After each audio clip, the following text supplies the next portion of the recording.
Henesis Kapitulo 4. Sinipingan ni Adan ang kanyang asawa at ito'y nagdalang tao.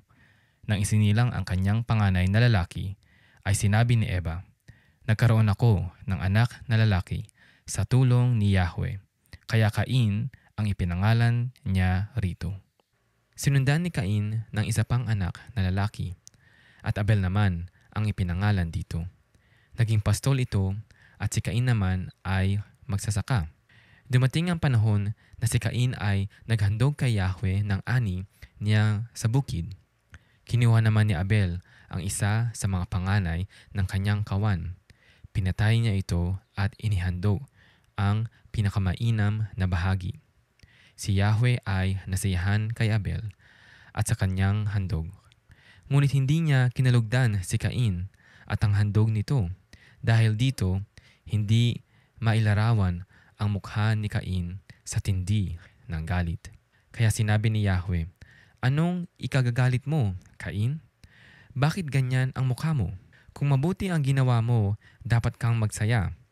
Kung masama naman, ang kasalanay tulad ng mabangis na hayop na laging nag-aabang upang lupigin ka at pagharian. Kailangang pagtagumpayan mo ito." Isang araw, nilapitan ni Cain ang kanyang kapatid. Wika niya, "Abel, mamasyal tayo." Sumama naman ito. Ngunit pagdating sa kabukiray, pinatay niya ito. Tinanong ni Yahweh si Cain, "Nasaan si Abel?" "Hindi ko alam," tugon niya. "Bakit? Ako ba'y tagapag-alaga ng aking kapatid?" At sinabi ni Yahweh, "Cain, nakakapangilabot ang ginawa mo. Sumisigaw sa akin mula sa lupa ang dugo ng iyong kapatid at humihingi ng paghihiganti. Susumpain ka't palalayasin sa lupaing ito, lupang natigmak sa dugo ng kapatid mo na iyong pinaslang.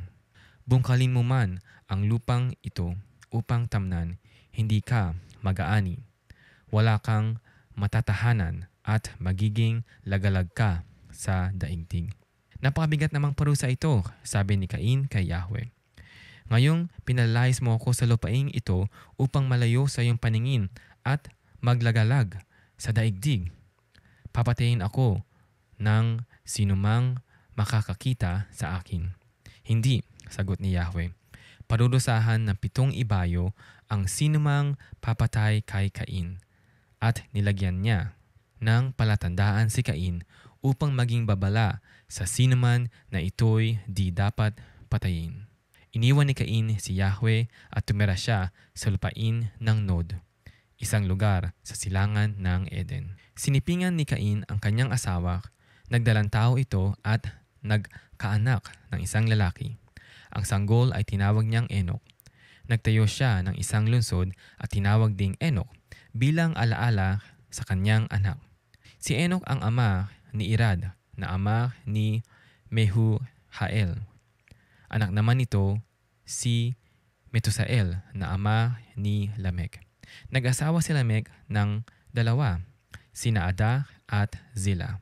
Naging anak ni Ada si Habal, ang pinagmulan ng mga nagpapastol ng mga baka at ng mga tumitira sa tolda.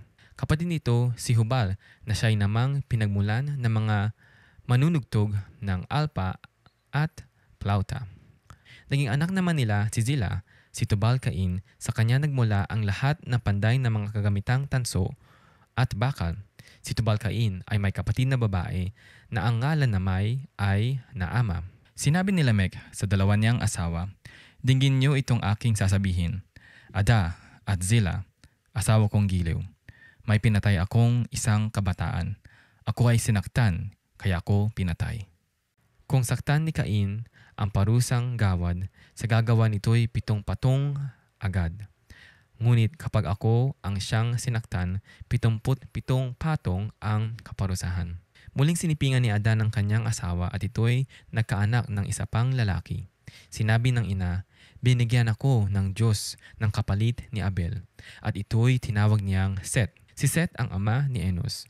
Noon, nagsimula ang mga tao ng pagdalangin sa Diyos at pagtawag sa kanya ng Yahweh.